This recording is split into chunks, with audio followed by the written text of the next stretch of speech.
Hello friends, welcome back to my channel. So இன்றைக்கி என்ன வீடியோன்னு பார்த்தீங்கன்னா, நம்மளோட மான்ஸ்டர் ஃபிஷ்ஷோட அப்டேட் ப்ளஸ் எல்லா டேங்க்லையும் க்ளீன் பண்ணலாம் அப்படின்னு சொல்லி முடிவு பண்ணியிருந்தேன். ஏன்னா நம்ம லாஸ்ட்டாக அலிகேட்டர் இந்த இடத்துக்கு மாற்றினதுலேருந்தே க்ளீன் பண்ணல.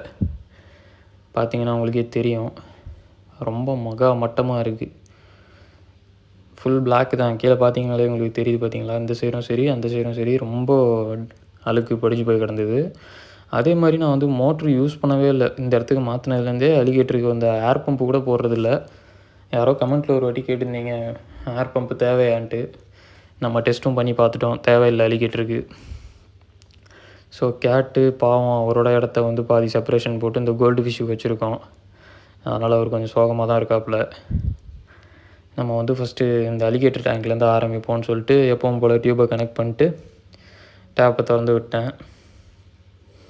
ஸோ டஸ்ட் எல்லாம் எடுக்கலான்னு பார்த்தேன். ஃபஸ்ட்டு அலிகேட்டர் உள்ளே இருந்த வரைக்கும் தெரியல, கொஞ்சம் எப்படி சொல்கிறது, சின்னதாக இருந்த மாதிரி தான் இருந்தாப்புல. இப்போ கொஞ்சம் நல்லா வளர்ந்துருச்சு. இது பார்த்தீங்கன்னா உங்களுக்கே தெரியும். க்ளீன் பண்ணுறப்போ நான் டைம் லேப்ஸ் தான் போட்டு பண்ணேன். இப்போ பார்த்தீங்கன்னா அதில் ஒரு டைம் லேப்ஸ் இப்போ ஆட் பண்ணியிருப்பேன் பாருங்களேன். இது வந்து நான் க்ளீன் பண்ணுறப்போ போட்டிருந்தது. அதுக்கப்புறம் ஒரு கொஞ்சம் நேரம் வந்து நான் நார்மல் வீடியோ எடுத்துகிட்டு அதை பயங்கரமாக இருந்தது. இது ஃபுல்லாக வளர்ந்ததுன்னா செம்மையாக இருக்கும் போல் டேங்க்லலாம் வச்சா. ஆனால் அலிகேட்டருக்குன்னா டஃப் எண்டு தான் நம்ம பண்ணணும், வேறு வழி இல்லை. சாதா டேங்க்லாம் உடச்சி தள்ளிடும். இது டஃப் எண்டு விசாரித்த வரைக்கும் என்ன சொல்கிறாங்கன்னா 6 feet length, 2 feet with, 2 feet height. எவ்வளோனா 12,000 சொல்கிறாங்க. இது வந்து நல்ல ப்ரைஸா அப்படின்றது வந்து நீங்கள் சொல்லுங்கள். 12,000 டேங்க் மட்டும். டாப்பு ஸ்டாண்டு இதெல்லாம் நான் சொல்லலை, வெறும் டேங்க்கு, அதுக்கு மட்டும் இந்த காஸ்ட்டு. ஸோ இது பார்த்தீங்கன்னா நான் நார்மல் வீடியோ எடுத்தேன்னு சொன்னேன் பார்த்தீங்களா, அதுதான் இது, அந்த கிளிப்பிங் தான் இது. இதை பார்த்தீங்கன்னா உங்களுக்கே தெரியும். இது வெளியில் வச்சதுக்கப்புறம் வெளிச்சத்தில் பார்க்கறதுக்கு சூப்பராக இருக்குது அலிகேட்ரு. நான் இதுக்கு முன்னாடி வச்சுருந்த அலிகேட்டருக்காரோட இந்த நோஸ் வந்து கொஞ்சம் பெருசாக லென்த்தாக இருந்த மாதிரி இருந்தது. இது என்னமோ தெரில, ஒரு மாதிரி ஷார்ட்டாக இருக்க மாதிரி இருக்குது. இதை நம்ம டேங்க்கில் போட்ட அப்புறம் தான் நமக்கு தெரியும். இது ஒரு வாட்டி கூட இது நம்ம வாங்கி சின்ன இதில் வாங்கி விட்டு 6 மாதத்துக்கிட்ட இருக்கும். ஒரு வாட்டி கூட நம்ம இன்னும் அதை சைட் வியூவில் பார்த்ததே கிடையாது. பார்ப்போம், டேங்க்கு மாற்றின அப்புறம் தான் நம்ம இது எந்த அளவில் இருக்குது அப்படின்றது தெரியும். கலரேஷன் பார்த்தீங்களா, இப்போ தான் கொஞ்சம் கலர் ஃபஸ்ட்டு நைட் ஆனால் வெளுத்து போயிடுது. நைட் வந்து இருக்கிற இடமே தெரில, அந்த மாதிரி ஒரு இந்த பிளாக் டாட்ஸ் எல்லாம் அப்படியே ரொம்ப டல்லான மாதிரி இருக்குது. பட்டு காலெலாம் இந்த ஃபீடிங் டைம்லலாம் பார்த்தா கலராக இருக்காப்புல ஆள். என்னமோ, ஆனால் இது வளர்க்குறது நல்லா தான்ப்பா இருக்குது. ஏர் பம்பு தேவையில்லை, இந்த ஹீட்ரு போடணும், ஃபில்ட்ரேஷன் செட்டப் வைக்கணும், இந்த ஸ்டோன்ஸு போடணும், மருந்து போடணும், லொட்டு லொசுக்கு ஒன்றும் கிடையாது. நம்ம சாப்பிட்ற மாதிரி சிக்கனு நல்லா, இப்போலாம் சின்ன பீஸ் கிடையாது, நல்லா லென்த்தாக பீஸ் கட் பண்ணி தான் வச்சுருக்கோம். இப்போ வாங்கி அது ஒரு பீஸு போட்டோன்னா போதும், ஒரு நாளை விட்டு ஒரு நாள் போட்டால் அது பாட்டுக்கு சாப்பிட்டு ஜம்முன்னு இருக்குது. இதுக்கு டேங்க் மட்டும் ஸ்ட்ராங்காக செஞ்சிட்டோம்னா ஒரு வேலை முடிஞ்சது நமக்கு. பார்ப்போம்.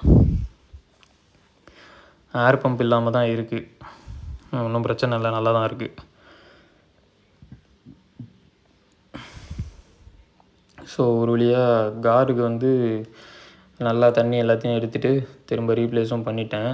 இது பார்த்திங்கன்னா நம்ம கோல்டு ஃபிஷ்ஷை வந்து நான் உங்கள்கிட்ட வாங்கிட்டு வந்தப்போ அந்த கவரோட காமிச்சது தான். ஆனால் இதை வெளியில் எடுத்து உங்கள்கிட்ட காமிச்சது கிடையாது. சரி, இன்றைக்கி இது உங்கள்கிட்ட பிடிச்சி காட்டலாம். ஏன்னா இது வந்து கொஞ்சம் பெரிய சைஸ் தான். இது ரொம்ப அந்த ஒராண்டா கோல்டு ஃபிஷ் மாதிரி ரொம்ப பல்காக இருக்குது அந்த மாதிரிலாம் கிடையாது.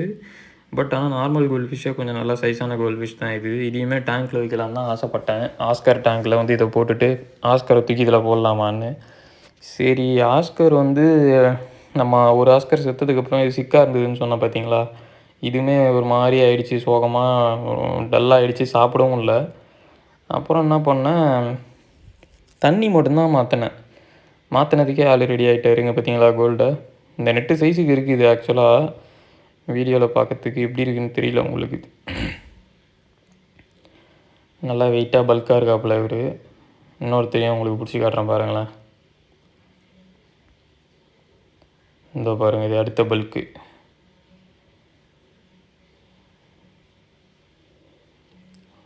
கோல்டு ஃபிஷ் மேலே தான் அந்த பூச்சி ஒன்று வரும் தெரியுமா, நம்ம டேங்க்கில் வச்சு வளர்க்குறப்ப அந்த ஸ்டோன்ஸ் எல்லாம் போட்டு வச்சுருந்து, அதுதான் அதில் கடுப்பு. அந்த பூச்சி வந்து அதை உட்காந்து நம்ம எடுத்துக்கிட்டு அதுக்கு மருந்து போட்டுக்கிட்டு அதான் காண்டாக இருக்கும். அதனால தான் நான் அதெல்லாம் வளர்க்குறதே கிடையாது. வெறும் ஃபீடுக்கு மட்டும்தான் யூஸ் பண்ணிகிட்டு இருந்தேன்.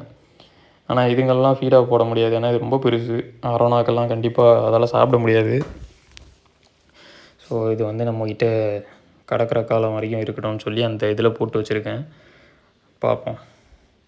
நம்ம கேட்டுக்கு எப்பவும் போல் தண்ணியை எடுத்துகிட்டு ரீஃபில் பண்ணி விட்டேன். இந்த மாலி வந்து நம்மளோட கோல்டு ஃபிஷ் கூட தான் கிடந்தது. இது ஆனால் கோல்டு ஃபிஷ்ஷை போட்டு டிஸ்டர்ப் பண்ணிக்கிட்டு இந்த பக்கம் போய் கேட்டையும் தொல்லை பண்ணிக்கிட்டு கேட்டால் சாப்பிட முடியல, இதை பிடிக்க முடியல. ஆனால் நம்ம ஆஸ்கர் அப்படி இல்லை. சொல்லியிருந்தேன் பார்த்தீங்களா, ஆஸ்கர் தண்ணி மாற்றினதுக்கப்புறம் ஒரு வாரம் இருக்கும் அந்த மாதிரி இருக்குது, சால்ட்டு படிஞ்சு. அதனால் இதுக்கும் இன்றைக்கி தண்ணி மாற்றணும். ஸோ அந்த மாலியை தூக்கி இவருக்கு சாப்பாடாக போட்டுடலான்னு முடிவு பண்ணி போட்டப்போ பார்க்கல. ஆனால் இப்போ வரும் பாருங்க ஒரு அக்ரெஷன், அதுக்கு எப்பா சரியான மோசமான பீஸு இந்த ஆஸ்கர். நான் வேறு இதுக்கு ஃபுட்டும் நிறைய சாப்பிட்ருந்தது. இதில் எங்கே இது சாப்பிட போகுது மாலியன்னு நினச்சா பாருங்கள், துரத்தி அடிச்சு மட்டை பண்ணிடுச்சு அவரை. அவள்தான் முடிஞ்சுது. இப்போ ஒரே முழுங்கு தான், அவள்தான் முடிஞ்சுது. பார்த்தீங்களா? ஸோ இப்படியே தான் இது வாழை மட்டும் தெரிகிற மாதிரி வச்சுட்டு இருந்தது. நான் இது சரி க்ளீன் பண்ணுறப்போ துப்பிடும், நான் வேறு இந்த டைம் போட்டு இப்போ க்ளீன் வேறு பண்ண போகிறேன்னு நினச்சிட்டு பயந்துகிட்டே தான் இருந்தேன். ஏன்னா நான் மீன்லாம் பிடிக்கல, டேங்க்லேயே வச்சுட்டு சும்மா ஸ்க்ரப்பை போட்டு கிளாஸை தேய்ச்சிட்டு தண்ணியை ஃபுல்லாக இறக்கிட்டு டஸ்ட்டெல்லாம் அப்படியே தண்ணி இறக்கும்போதே எடுத்துகிட்டு தண்ணி ரீஃபில் பண்ணிட்டேன், அவ்வளோதான். அதுக்கே கிறிஸ்டல் கிளியராக ஆகிடுச்சு அந்த டேங்க்கு. இதுவுமே பார்த்தீங்கன்னா எவ்வளோ கேவலமாக இருக்குன்னு உங்களுக்கு தெரியும். நம்ம கோராவும் வளர்ந்துட்டாப்புல. ஃபஸ்ட்லாம் ஜக்கில் வைப்பேன், அது இப்போ ஜக்கிலலாம் கொல்லலை. அதனால் இப்போ இது சின்ன பக்கெட் ஒன்று இருக்குது, அதில் தான் போட்டு வச்சுருக்கேன் டேங்க் க்ளீன் பண்ணுறப்போ. இதுவும் உங்களுக்கு காட்டுறதுக்காக தான் எடுத்திருந்தேன். பார்த்தீங்களா, இதுவும் வளர்ந்துருக்கு. ஸோ 2 டேங்க்குமே க்ளீன் பண்ணியாச்சு. இது வந்து க்ளீன் பண்ணுறதுக்கு முன்னாடி எடுத்த கிளிப்பிங் தான். எவ்வளோ டஸ்ட்டு கீழே இருக்குதுன்னு பாருங்கள். அது இன்னும் முழுங்கவும் இல்லை, மாலி வாயில் தான் வச்சுருந்தது. சாயந்தரமாக லோக்கல் அக்வேரியமில் போய் 100 ரூபாய்க்கு 18 பீஸு கோல்டு வாங்கிட்டு வந்திருந்தேன். ஸோ அரோனா டேங்க்கும் டஸ்ட்டு சும்மா கீழே லைட்டாக தான் இருந்தது. ஏன்னா நம்ம அந்த வேவ் மேக்கர் போடுறனால டஸ்ட்டெல்லாம் தங்குறது இல்லை, அப்படியே போயிடுது. ஆனாலும் சரி தண்ணி மட்டும் லைட்டாக ஒரு 50% ரீப்ளேஸ் பண்ணிடலான்னு சொல்லிட்டு தண்ணி மட்டும் நான் ரீப்ளேஸ் பண்ணிட்டேன். அதை நான் எடுக்கல வீடியோ. ஸோ வாங்கிட்டு வந்த கோல்டு ஃபிஷ்ஷில் வெறும் 3 பீஸ் மட்டும் நம்ம சில்வர் அரோனாவுக்கு போட்டிருந்தோம். ஏன்னா இது வந்து இப்போ தான் சிக்கன் நேற்று சாப்பிட்ருந்ததுன்னு நினைக்கிறேன். அதனால் அது பசியில் இருந்தால் எப்படி சாப்பிடும் உங்களுக்கே தெரியும். அதனால் இப்போதைக்கு நான் போட்டு வச்சிட்டேன். நான் சின்னதாக தான் போட்டிருக்கேன், சம்பு வழியாக வந்தாலுமே சம்பு டேங்கில் தான் இருக்கும், மாட்டிக்காதுன்ற ஒரு இதில் தான் சின்னதாகவும் போட்டிருக்கேன். ஸோ பார்த்துக்கலாம். நெக்ஸ்ட்டு வந்து இன்னொரு கோல்டு ஃபிஷ்ஷை கேட்டுக்கு கொஞ்சம், அப்புறம் நம்ம அலிகேட்டர் காருக்கு கொஞ்சம் போட்டிருந்தேன். அலிகேட்டர் காருக்கு நைட்டு போட்டிருந்தேன், ஒரு 4ஓ 5ஓ போட்டிருந்தேன். காலைல ஒன்று கூட இல்லை. அப்புறம் அலிகேட்டர் காருக்கு மட்டும் இன்றைக்கி சிக்கன் போட்டேன். அதுக்கும் நம்ம கோராக்கும் சிக்கன் கொடுத்துருந்தேன். அரோனாவுக்கு 2 நாள் அவர் சாப்பிட்டு அவர் இன்னுமே வயிறு ஃபுல்லாக தான் இருக்குது போல். அவருக்கு ஃப்ரீ ஆனதுக்கப்புறமா தான் நம்ம சிக்கன் போடணும். ஸோ இது கேட் வந்து பிடிக்க ட்ரை பண்ணிச்சு, ஆனால் நான் வீடியோ எடுக்கிறப்ப அதால் பிடிக்க முடியல. வீடியோ கட் பண்ணதுக்கப்புறம் ஒன்று சாப்பிட்ருச்சு நைட்டு.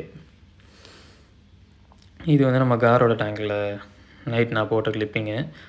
இது நம்ம க்ளீன் பண்ணதுக்கப்புறம் பார்த்திங்களா எவ்வளோ பளிச்சுன்னு இருக்குது. க்ளீன் பண்ணி தண்ணி ரீஃபில் பண்ணது தான், அதுக்கே இப்படி இருக்குது. இது நம்ம கோரா டேங்க். ஸோ லைக் பண்ணுங்கள், ஷேர் பண்ணுங்கள், உங்கள் கமெண்ட்ஸ் சொல்லுங்கள், நம்ம சேனலுக்கு சப்போர்ட் பண்ணுங்கள் ஃப்ரெண்ட்ஸ்.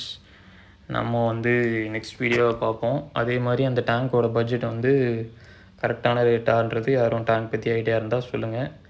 நெக்ஸ்ட் வீடியோவில் பார்ப்போம். தேங்க்ஸ் ஃபார் வாட்சிங்.